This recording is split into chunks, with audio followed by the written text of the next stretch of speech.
Assalamualaikum warahmatullahi wabarakatuh. Perkenalkan, nama saya Muhammad Habib Ijaya dengan NIM 05251065.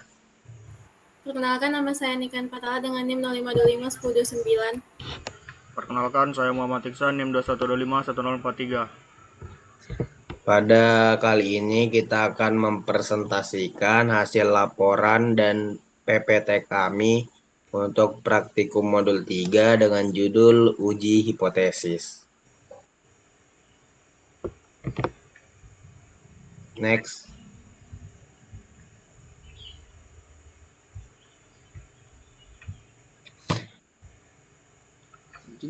Baik, uji hipotesis.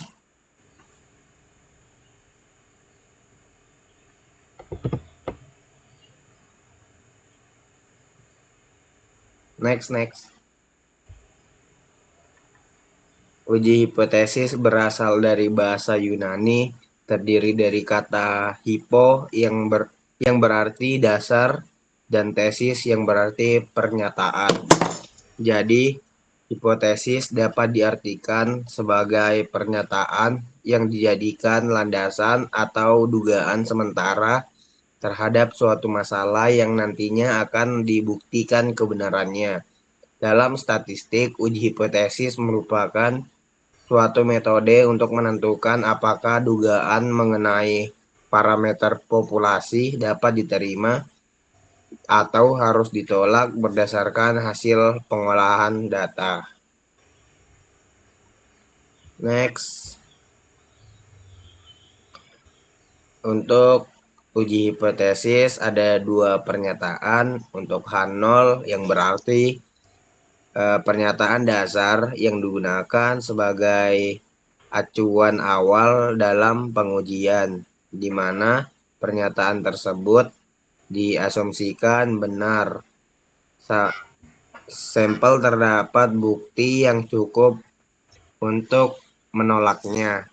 Kemudian ada hipotesis H1 atau alternatif adalah pernyataan tandingan yang selalu berlawanan dengan hipotesis 0 yang digunakan untuk menunjukkan adanya dugaan perubahan atau perbedaan tertentu dalam populasi.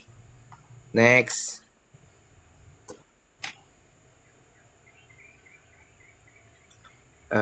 Untuk hipotesis terdiri dari 3 jenis. Yang pertama itu deskriptif. Deskriptif adalah dugaan atau pernyataan sementara mengenai nilai suatu parameter populasi tanpa membandingkan atau menghubungkan dengan variabel lain. Hipotesis ini hanya menyoroti satu variabel, biasanya berupa rata-rata, proporsi, atau karakteristik tertentu yang ingin diketahui kebenarannya berdasarkan data sampel. Yang kedua ada hipotesis komparatif, yaitu hipotesis yang digunakan untuk menguji perbedaan antara dua kelompok atau lebih. Tujuannya apa itu? Bisa dibantu kah? Menentukan apakah terdapat perbedaan nilai atau karakteristik suatu variabel antar kelompok. Kemudian yang terakhir ada hipotesis asosiatif. Adalah hipotesis yang menyatakan adanya hubungan antara dua variabel atau lebih. Fokusnya bukan pada perbedaan, tetapi apakah variabel saling berkaitan, mempengaruhi, atau bergerak bersama. Next.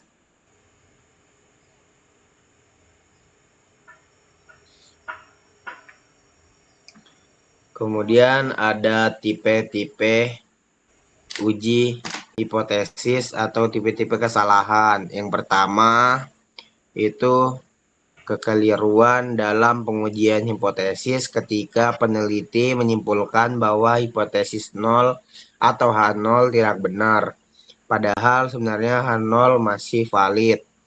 Artinya, keputusan yang diambil terlalu berani karena menolak H0.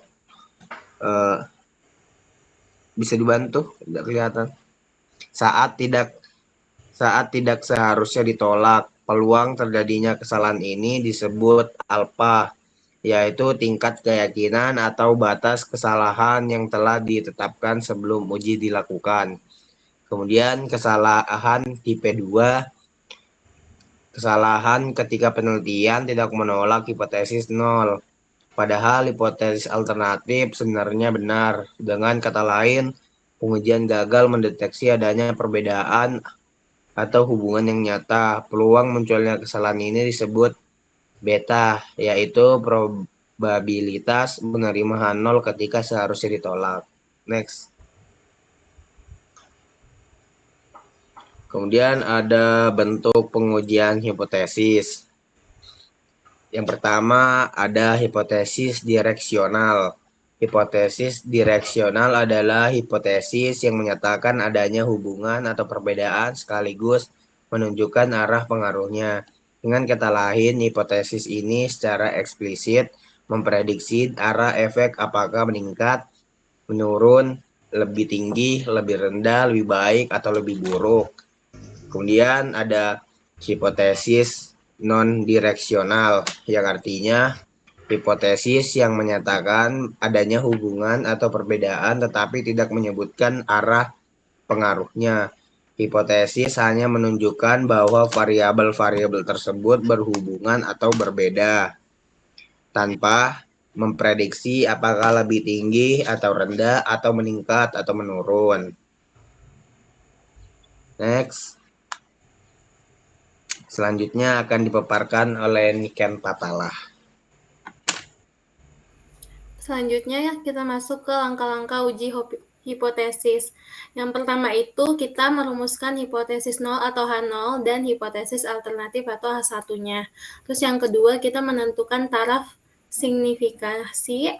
Biasanya kalau tidak diketahui maka hal yang biasa digunakan adalah tingkat signifikasi sebesar 5% atau 0,05. Yang ketiga, memilih statik uji yang sesuai sebagai dasar prosedur pengujian. Terus yang keempat, menentukan daerah kritis atau daerah penolakannya. Yang kelima, mengambil keputusan untuk tolak atau gagal tolak H0. Jika nilai statik uji jatuh di daerah penolakan, maka H0 ditolak. Dan yang terakhir yaitu menarik kesimpulan. Next. Kita masuk ke pembahasan. Yang pertama ini uji satu populasi MEAN dengan standar deviasi tidak diketahui. Klaim rata-rata jam belajar mahasiswa 3 jam per hari. H0 mu sama dengan 3. H1 sama dengan mu tidak sama dengan 3. Di sebelah kiri terdapat data dari kelas metode statistika kelas D. Hipotesis alternatif H1 sama dengan mu lebih dari mu 0 atau H1 sama dengan mu lebih kecil dari mu 0. Terus H1 sama dengan mu tidak sama dengan H0. Statik ujinya T sama dengan X bar dikurang mu 0 per S per akar N, di mana T N dikurang 1. Cara mencari T-nya, T N dikurang 1. Keterangannya yaitu X bar itu rata-rata sampel, mu 0 itu rata-rata populasi yang diasumsikan benar dalam H0, S itu standar deviasi sampel, dan N itu ukuran sampel. Daerah kritis atau penolakan tolak H0 jika T lebih besar dari T A N dikurang 1, T lebih besar dari TA per 2 N dikurang 1 atau T lebih kecil dari min TA per 2 N dikurang 1. Next.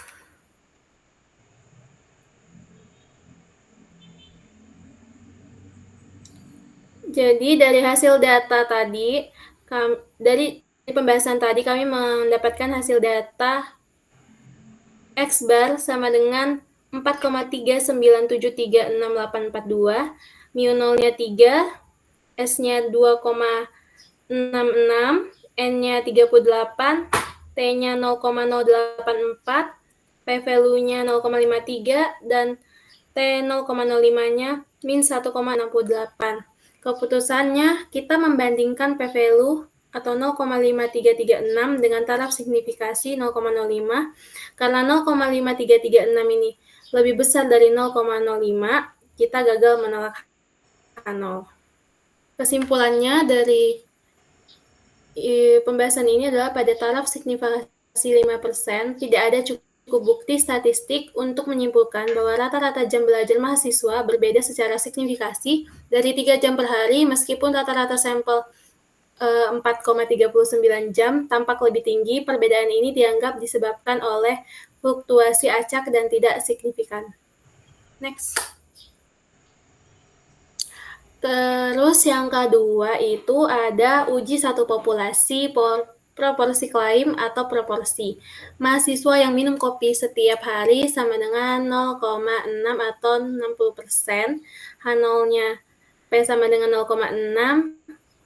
H1-nya P sama dengan tidak sama dengan 0,6. Di sebelah kiri terdapat datanya, tabel datanya. Hipotesis statik ujinya yaitu rumusnya Z sama dengan P topi dikurang P0 per SE sama dengan P topi dikurang P0 per akar P0 Q0 per N sama dengan P topi dikurang P0 per akar P0 dalam kurung 1 dikurang P0 per N dengan P topi sama dengan X dibagi N, di mana Zn itu 0,1. Keterangannya P topi itu proporsi sampel, P0 itu proporsi populasi yang diasumsikan benar dalam H0, Q0 itu sama dengan 1 dikurang P0, yaitu proporsi pelengkap P0, X adalah jumlah sukses di sampel, N adalah ukuran sampel. Next. Nah, dari rumus tadi kita mendapatkan hasil data X-nya adalah 9, N-nya 39, P-nya 0,23, 0,769,231, P0-nya 0,6, Z-nya min 4,7, P-value-nya 0,99, Z 0,05-nya 1,64. Keputusannya kita membandingkan P-value 0,9999 dengan 0,05 karena 0,99 lebih besar dari 0,05, kita gagal menolak H0. Kesimpulannya, pada taraf signifikasi 5% tidak ada cukup bukti statistik untuk menyatakan bahwa proporsi mahasiswa yang minum kopi setiap hari berbeda secara signifikasi dari 60% atau 0,6. Ini menunjukkan bahwa proporsi populasi masih konsisten dengan klaim P sama dengan 0,6. Meskipun proporsi sampel 23,08% sangat jauh, nilai P-value yang hampir 1 mengindikasi bahwa perhitungan P-value mungkin perlu diverifikasi ulang, tetapi berdasarkan P-value yang diberikan, keputusan tetap gagal menolak H0. Next, akan dilanjutkan oleh teman saya.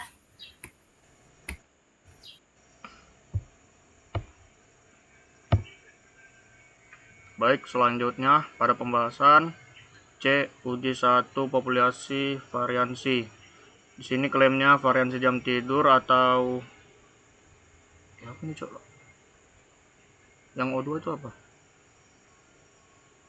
Standar deviasi. Standar variansi kan?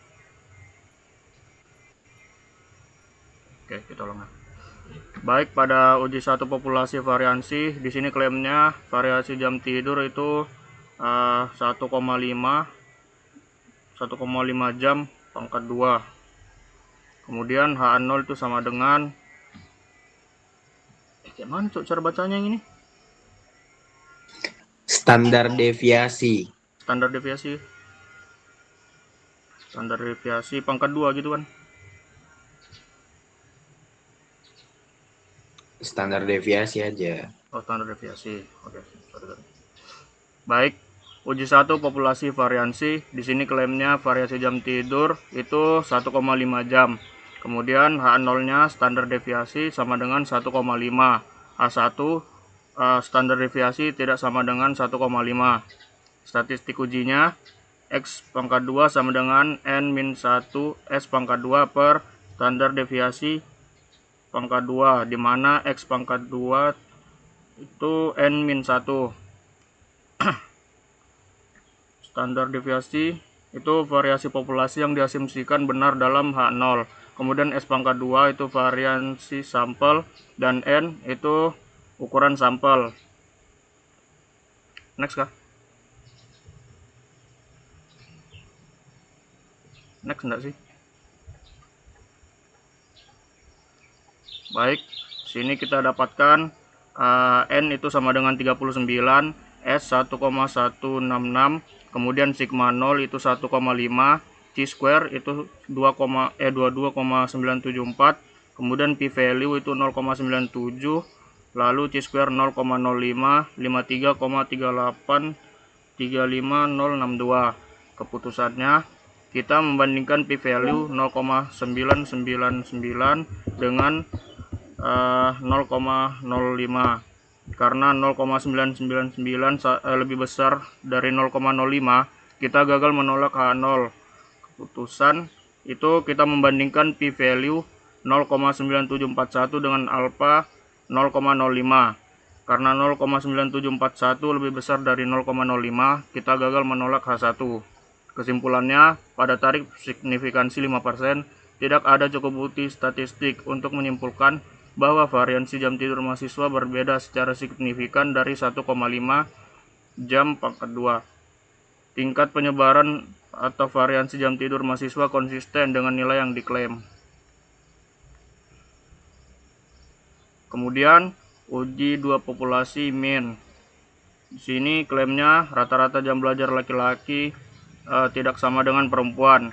H0-nya μ1 sama dengan μ2. Kemudian H1 μ1 tidak sama dengan μ2. Statistik ujinya di sini Z sama dengan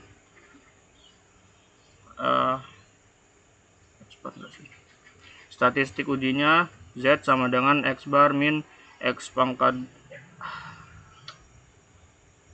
Statistik ujinya Z sama dengan X1 min gimana coba bacanya?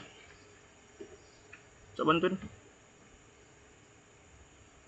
Untuk statistik ujinya itu Z sama dengan X bar dikurang X bar 1 dikurang X bar 2 dikurang μ1 dikurang μ2 per akar standar deviasi 2 pangkat 2 per N1 ditambah standar deviasi 2 per N2 yang bisa disederhanakan menjadi X bar 1 dikurang X bar 2 dikurang D0 per akar standar deviasi 1 per N1 ditambah standar deviasi 2 per N2, di mana Z N 0,1.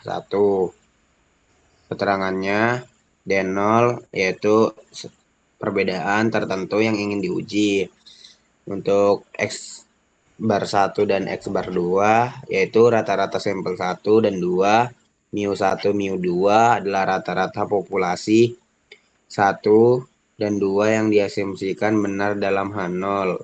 Standar deviasi 1 2, variansi populasi 1 dan 2 untuk N1 N2 ukuran sampel 1 dan 2.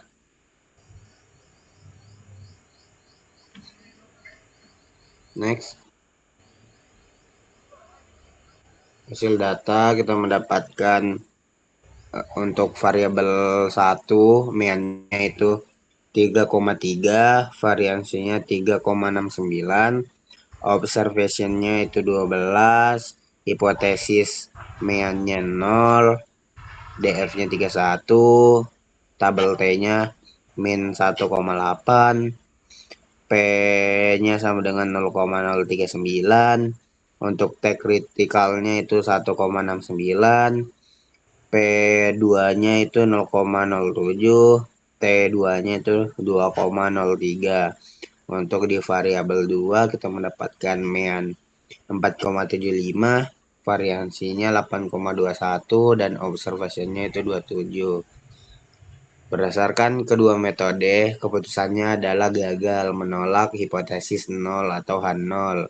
Kesimpulan akhirnya, pada taraf signifikansi 5% atau 0,05, tidak ada bukti cukup statistik untuk menyatakan bahwa rata-rata jam belajar harian mahasiswa laki-laki berbeda secara signifikan dengan rata-rata jam belajar harian mahasiswa perempuan. Next. Kemudian ada uji dua populasi proporsi klaim. Proporsi yang bermain game lebih dari sama dengan 2 jam berbeda antara laki-laki dan perempuan. Untuk H0 itu P1 sama dengan P2. Untuk H1 yaitu P1 tidak sama dengan P2. Untuk uji statistiknya yaitu Z sama dengan P topi 1 dikurang P topi 2 dikurang 0 per SE, yang bisa dijadikan menjadi P1 topi per P2 topi akar PQ dikurang per N1 ditambah PQ per N2 dengan P topi 1 sama dengan X1 per N1. Untuk P topi 2 sama dengan X2 per N2, yang dimana ketika H0 benar maka dapat disubstitusi P1 sama dengan P2 sama dengan P, dan Q1 sama dengan Q2 sama dengan Q, dimana P dan Q adalah nilai umum, maka Z dapat dituliskan kembali sebagai Z sama dengan P1 topi dikurang P2 topi per akar P topi Q topi dikali 1 per N1 ditambah 1 per N2 dengan P topi sama dengan X1 ditambah X2 per N1 ditambah N2, di mana Z yaitu N0,1. Untuk keterangannya, P topi 1 dan P topi 2 itu proporsi sampel 1 dan 2. P1, P2 itu proporsi populasi 1 dan 2 yang diasumsikan benar dalam H0. Untuk P topi proporsi sampel gabungan, kemudian ada Q topi sama dengan 1 dikurang P topi yaitu proporsi pelengkap P, kemudian X1, X2 jumlah sukses di sampel 1 dan 2, N1, N2 adalah ukuran sampel 1 dan 2. Buat data tabel datanya bisa dilihat di sebelah kiri. Next. Hasil datanya kita mendapatkan X1 itu 7, N1 12, pH sama dengan 0,583. Untuk X2-nya 7, N2-nya 27. Untuk P2H-nya itu atau topinya 0,259. P topinya kita mendapatkan nilai P topi sama dengan 0,3589. Untuk Q topinya kita mendapatkan 0,641. Untuk Z-nya kita mendapatkan 1,94, P-value-nya kita mendapatkan 0,025, dan Z 0,05 di tabel kita mendapatkan 1,644. Untuk karena hipotesis H1, P1, P2 adalah uji dua sisi, kita harus mengalihkan P-value satu sisi yang tertera, yaitu 0,0257 dengan 2, atau membandingkan Z tabel dengan Z kritis dua sisi. Z 0,025 yaitu 1,96. Yang pertama, p-value untuk dua sisi kita mendapatkan 0,252 sama dengan 0,0514. Untuk keputusan, kita membandingkan p-value 2 0,0514 dengan alfa atau taraf signifikansi 0,05. Karena 0,0514 lebih besar dari 0,05, kita gagal menolak H0. Kesimpulannya, pada tarif signifikansi 5% atau 0,05, tidak ada cukup bukti statistik untuk menyimpulkan bahwa proporsi mahasiswa laki-laki yang bermain game 2 jam berbeda secara signifikansi dengan proporsi mahasiswa perempuan. Next. Kemudian yang terakhir ada uji dua populasi variansi menggunakan tabel T. Kita mengklaim bahwa variansi jam tidur antara prodi teknik kimia dan teknik logistik sama. Untuk H0, simpangan baku satunya sama dengan simpangan baku 2.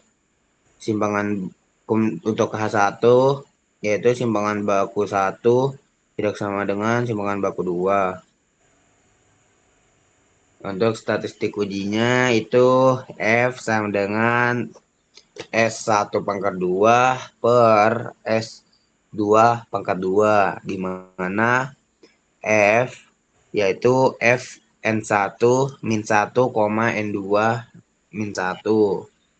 Untuk simpangan varians populasi 1 dan 2 yang diasumsikan benar dalam H0. Untuk S1 pangkat 2, S2 pangkat 2 yaitu variansi sampel 1 dan 2. N1, N2 sama dengan ukuran sampel 1 dan 2. Untuk tabelnya bisa dilihat di sebelah kiri. Next. Kita mendapatkan hasil data. Untuk variabel 1 kita mendapatkan mean 5,09. Variansi kita mendapatkan 1,038. Observationnya kita mendapatkan 22. DF-nya kita mendapatkan 21. F-nya kita mendapatkan 0,72. F untuk satu sisinya kita mendapatkan 0,241. F kritikal satu sisinya kita mendapatkan 0,4637. Untuk variabel 2 kita mendapatkan 5,941. Variansi kita mendapatkan 1,433. Observasinya 17. DF-nya 16. Keputusannya kita membandingkan p-value dua sisi 0,4828 dengan alfa 0,05. Karena 0,4828 lebih besar dari 0,05, kita gagal menolak H0. Kesimpulannya, pada taraf signifikansi 5%, tidak ada cukup bukti statistik untuk menyimpulkan bahwa variansi jam tidur antara prodi teknik kimia dan teknik logistik berbeda secara signifikan. Asumsi bahwa variansi adalah sama, H0 diterima. Next.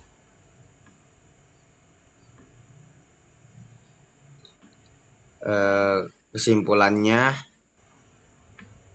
untuk yang pertama, konsistensi terhadap klaim populasi uji A, B, C. Secara umum, hasil 3 uji satu populasi menunjukkan bahwa data sampel tidak memberikan bukti yang memadai untuk menolak hipotesis 0H0. Dengan demikian, nilai parameter populasi yang diuji, baik rata-rata, proporsi maupun variansi, masih selaras dengan klaim awal. Untuk rata-rata jam belajar, walaupun rata-rata sampel sebesar 4,39 jam, tampak lebih tinggi dengan klaim P sama dengan 3 jam. Uji T menghasilkan p-value 0,5336 yang lebih besar dari 0,05. Artinya tidak terdapat perbedaan yang signifikan antara rata-rata jam belajar mahasiswa dan nilai yang diklaim. Kedua, proporsi dan variansi. baik uji Z untuk proporsi kebiasaan minum kopi maupun uji tabel Chi-square untuk variansi jam tidur menunjukkan p-value yang sangat besar, yaitu 0,999 dan 0,97740. Dengan demikian, kedua hasil tersebut kuat mendukung keputusan gagal menolak H0. Proporsi minum kopi sebesar 0,6 dan variansi jam tidur sebesar 1,5 jam dapat dianggap sesuai dengan kondisi populasi sebenarnya.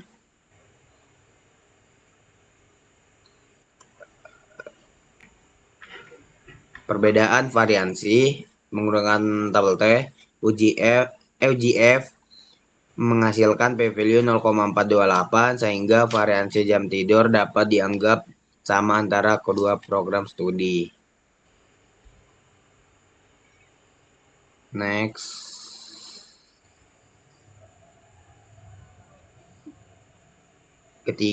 Kesimpulan ketiga. Cok, kembali lagi sebelumnya.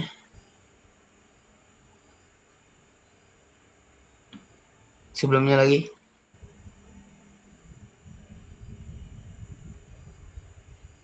Oh, next. Yang kedua. Beda, Cok. Ada 3. Iya. Kemudian dilanjutkan oleh Niken Patalah. Yang kedua, tunggu nyala kipasku. Jadi yang kedua, kesimpulan yang kedua yaitu tidak adanya perbedaan signifikan antar kelompok uji D, E, F. Hasil analisis komparatif antar kelompok atau misalnya antar laki-laki dan perempuan atau antar program studi juga menunjukkan bahwa perbedaan yang tampak pada data sampel tidak cukup kuat secara statistik untuk disimpulkan sebagai perbedaan pada tingkat populasi. Yang pertama, perbedaan rata-rata. Walaupun rata-rata jam belajar perempuan sedikit lebih tinggi, nilai p-value sebesar 0,0781 tetapi lebih besar dari 0,05, ini berarti tidak ada bukti signifikan yang menunjukkan bahwa rata-rata jam belajar berbeda antara laki-laki dan perempuan. Yang kedua, perbedaan proporsi. Proporsi laki-laki dan perempuan yang bermain game lebih dari 2 jam per hari tidak berbeda secara signifikan karena p-value dua sisi sebesar 0,0514 masih sedikit melewati batas signifikasi 0,05. Dan yang terakhir ada perbedaan variasi. Uji F menghasilkan p-value 0,4828 sehingga variansi jam tidak dapat dianggap sama antar kedua program studi. Next. Akan disampaikan oleh teman saya Iksan. Baik, untuk kesimpulan ketiga, implikasi umum, seluruh pengujian hipotesis dari uji A hingga uji F berujung pada keputusan gagal menolak H0. Hal ini berarti berdasarkan sampel yang dikumpulkan dan tingkat signifikansi 5%, semua klaim mengenai nilai parameter populasi maupun dugaan perbedaan antar kelompok dapat diterima sebagai representasi yang valid dari populasi. Perbedaan yang muncul pada data sampel tidak cukup besar untuk dinyatakan sebagai perbedaan nyata dalam populasi.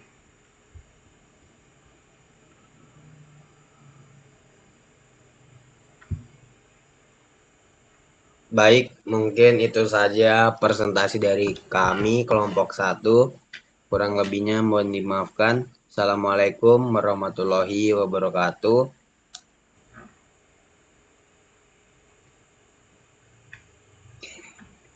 Sudah kan? Dah. Edit videonya Iksan baru kasih masuk di Google Drive yang di grup. Spreadsheet itu bukan drive. Berapa menit itu, San? 35. Anjir. Sudah, Pak. Aman. Edit ya baru upload. Ya, nanti aku editkan. Nama Ya, file potong-potong itu, San. videonya diubah jadi kelompok 1. Potong-potong yang error gitu. Ya, Iya. Tapi nanti agak ini, aku mau ke kampus dulu soalnya. Nanti malam cowok deadline-nya ya. Jam 12 kan? Iya. Oke. Oke. Makasih.